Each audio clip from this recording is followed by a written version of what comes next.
Let's open this up now and take questions, either to individual members of the panel or indeed to all three of them. Can we start with you, sir? Yes. John Lucy, Freight Transport Association. Question to Tony. I'm one of those people that doesn't really understand the CTA because it's not my area, mine's freight, not people. Just interested to hear your take on this. So in a no-deal situation tomorrow, we can expect and welcome passport checks at Calais, at Dublin, but we certainly wouldn't expect them on the northern frontier of Europe. Is that going to be acceptable to the EU? So ultimately, what we do at our board is up to us. So I would take my steer from my ministers. In the event of a no deal on the 1st of November, that would all be put forward. And we have a range of options, and one of which is not to change anything on our side of the border. We could continue just as we have done before then. What we don't control is what happens on the EU side of the border, and that's what worries me mostly, because I don't know what the EU are going to do at their borders in the event of no deal. I don't know. I'd welcome if anyone does know. I know there's been a lot of planning, but actually on the first day, I don't know what's going to happen. We had the DG of French Customs with us, fortunately, last week in Washington, didn't we? And he has done a good deal of planning for no deal. But having spoken to him and to operational colleagues, nobody wants to grind the border to a halt. It's not in anybody's interest to do that. The border as it is now works pretty well. Hopefully you would agree. For you, I mean, the last thing you need is snarl-ups anywhere. So how do we protect those flows? Now, so for me, it is about collaboration in areas about what is it that we need to do, what do we need to check, where, what must change on the 1st of November in the event of a no deal. I was a director of ports of entry in Canada when 9/11 happened. So I did witness border closure. And, you know, sad as the event was, after 3 or 4 days, the crisis was not the terrorist attack. It was opening the border again, because you had just-in-time deliveries going across Detroit, Windsor Bridge, and we had to open the border because of gentlemen like you. And so we did.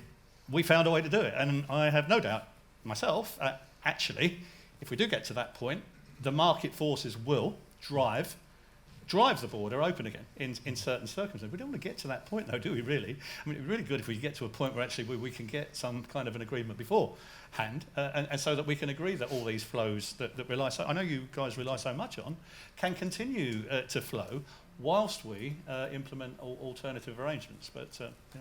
Right, now the gentleman behind, and then I'm going to come over here. Yes.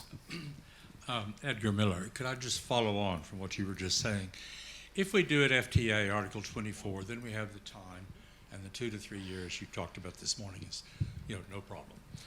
Following upon what you say, if we don't have that agreement, what I don't think has been made clear is what of the many ideas and recommendations you have in your report can be done in the short term, as opposed to the perfection of the 2 to 3 years. So, is there a way in which you can characterize, if we do end up in the situation you were just discussing, what simplifications and so on can we do so that we largely eliminate disruption, given what's already been done?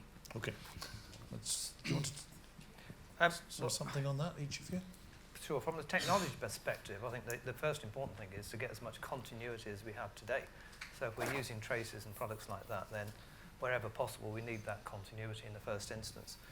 There are some areas in the report we've talked specifically around short-term gains. So if we're using transit, for example, as a mechanism, we can take the barcode into let's call it a GPS signal, for want of a better expression at the moment, and simplify that process so you don't have to scan the barcode at border infrastructure that won't exist. It'll be an automatic process. So there are certainly some areas that are relatively straightforward that could be implemented in the short term. So technology is about continuity. With 1 or 2 simplifications like that we could implement. Right, briefly, Tony? I think it's going to start with exemptions. I think it's going to well, what do we have to do that's going to be different, actually, on day one, frankly, from an operational point of view. You tell me what it is I've got to do now, today, that I wasn't doing yesterday. That would be my first pitch. And so I would be looking for exemptions. I would be looking for opportunities to leave processes largely as they are, with a framework about how things will shift going forward. So, I mean, Yeah. I can only really speak for how I would see it if I was still in my old job running the UK border. That would be a conversation I would have to have with ministers about how we would actually manage this. But again, I can't really speak for what the Right. what the EU might do. Shanker, what has to be done in the difference between short term and medium term? So we had laid out a slide this morning that sort of showed you the short-term things that can be done, the medium-term things, the longer-term things. The short-term things basically are related to transit, so to making transit work. So it is things like the derogation for the barcode, which the EU would need to, or the Common Transit Convention countries would need to give us. They are derogations for SPS trade, related to things like designated roads, related to things like using the flexibilities of the UCC to push infrastructure off the border, those sorts of things. Those I'd put in a sort of 6 to 9 month basket, not because I think it takes that length of time to do them, but because I think that's how long it will take to negotiate them, and they are negotiated solutions. You know, if we were to just leave and use transit, the barcode would be there. We would have to deal with it.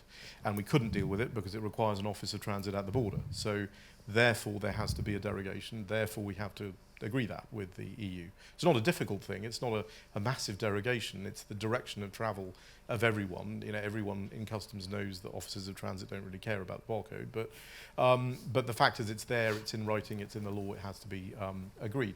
So there's a few things like that. In terms of medium-term things, the sort of trusted trader things we were talking about earlier on, for the reasons that some of the corporates who were on the panel, you know, mentioned, you know, you're going to have to take about 12 months or so for those to really work, for the private sector to be involved, and that's a pretty aggressive timescale. You know, if we get that done in 12 to 15 months, you know, that's pretty aggressive. But I think it can be done again with goodwill. Thanks. I want to get as many as possible in before we close this session. Jonathan Isby. We've got a microphone somewhere. We have. Is that on? Jonathan Isby from Brexit Central.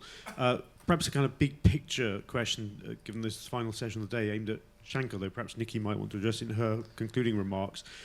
Over the last 20 years working in Westminster, I've seen many a commission or think tank report produced with some brilliant ideas that then gathers dust. Now, it strikes me that this is something that can't happen to, not least because time is of the essence. I wondered, what are you doing to engage not only with the government and the alternative arrangement groups that they belatedly set up, but perhaps even more importantly, to try and persuade sceptical, perhaps not necessarily the hostile ones, but certainly sceptical voices in Parliament that the proposals that you put forward here are viable. Okay. I'm sure Nikki will pick that up in her concluding remarks.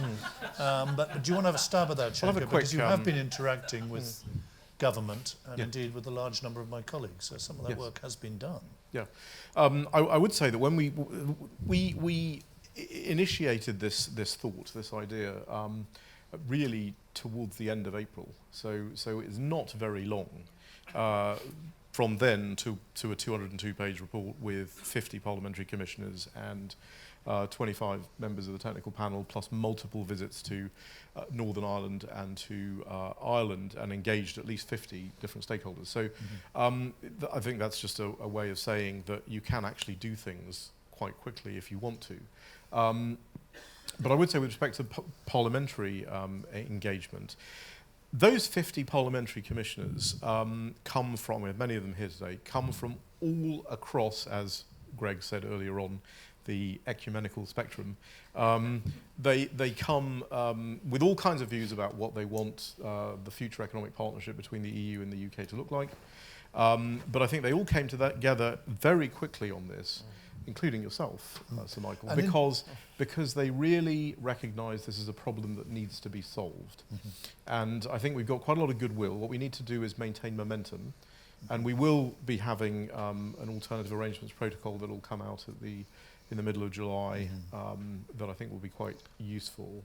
And we need to maintain momentum, and we need to maintain engagement in particular, not just here with parliamentarians, but also engagement critically with people in Northern Ireland and with people in Ireland. And we've started that process, but we're not pretending that we've remotely concluded that. We need to continue that. We need to keep going. And I think if we do that, we'll make progress. Let's get some more questions in. There was 1, 2 there, but let's take the lady just there. Thank you. Thank you. My name is Katie Hayward. I'm from Queen's University Belfast. My question is a very simple one, based on the executive summary. And you say our goal should be to ensure that the Irish border is the most seamless anywhere. And certainly state-of-the-art technology should be an aspirational goal for all policymakers and stakeholders. Could you set out what you mean by state-of-the-art technology and why that should be an aspiration for stakeholders in the Irish border region? Frank, would you like to start on that? Yeah, well, I guess the situation is that it'll be a pretty unique border in the sense that there won't be infrastructure there. Now, there are examples around the world where there are borders without infrastructure, but this is pretty much a mandated land border across the entire country, as it were. So we're going to need technology if we're going to use it as a customs border of some sort. If there's going to be some sort of processing required to move and import and export in and out of the country, then we'll need technology to drive that because there won't be a physical presence. So we're talking about state-of-the-art, but not future world, not unicorn. And it comes down to the point I mentioned earlier about how much we can operationalize if you like, make it as digital as possible. So, and this starts by making what are paper processes. So a lot of the SPS and livestock are based on paper records at the moment. So it's creating digital transactions of those to make sure that those records are entered into systems before they're even moved. So it's not just about the movement of them. Capturing as much data as possible about the movement of products, in particular health and safety-based products like that. So that's kind of the state-of-the-art, yes, but not future world. Keep our feet on the ground, make sure it's achievable. And I would add at this point, I don't think it's technology that's the challenge. We've heard from one or two people on the floor.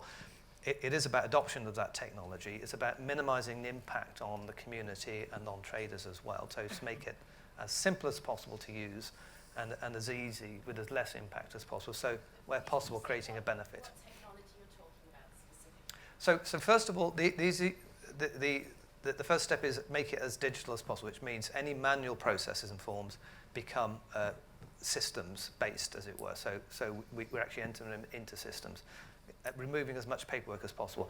Then the obvious side of it is there are probably three main areas. One is traceability. The other one is when we're moving stuff around on vehicles. And then the third one is about mobile inspections. So those are probably three areas that technology can help most. Traceability is about from farm to plate, as it were. So there's a lot of that in place today, but it can go further. And if you think of a future scenario where there may be a divergence in some of these areas in terms of food and food products, etc., due to other trade agreements, we may need greater degrees of traceability in the supply chain as well to keep the integrity of the supply chain. The second point I mentioned about vehicles moving around. So this is what we heard from Vodafone earlier. Do we know where the vehicle is, what it's carrying, and what goods it has? So the ability to see those vehicles electronically and be able to understand what's on them. And then the third one I mentioned about mobile inspections, which we touched on earlier. So if we are going to have the concept of either border inspection points away from the border, as it were, or mobile inspections, then we need technology to help with that as well. And that's things like mobile phones and mobile testing units and things like that. Okay, I can see two more questions before we wrap up. Yes, sir.